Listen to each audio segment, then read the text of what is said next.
Ma se kamer is klein. Baie. Ek het eerlikwaar nie gedink dinge gaan so vinnig gebeur nie. Ek ook nie. Dit voel vir my skoon vreemd om haar nou al hier te sien. Ek hoop is vir die beste. Sy het probeer, Johan. Soms wens ek ons kon net vir 'n oombliekie een vat van ons kinderdae leef. 'n Fietsry op Sondag. Deur die sproeierhardloop. Pa en ma, jonk en gesond. Ek sal lag teruggaan, solank ek puberteit kan skiep.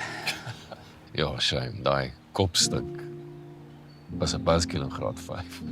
Wel, gelukkig kom my tande nie meer eers om die draai nie. En daarom draai jy nie meer 'n Oakley-bril en 'n oversized jean met 'n ketting en pranks nie. Touché.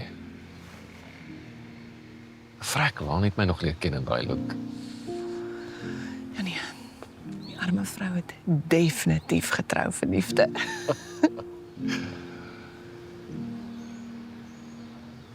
Tyd is 'n vreemde ding. Skielik is die kinders groot. Ma is hier. Pa's tussen stasies en ons.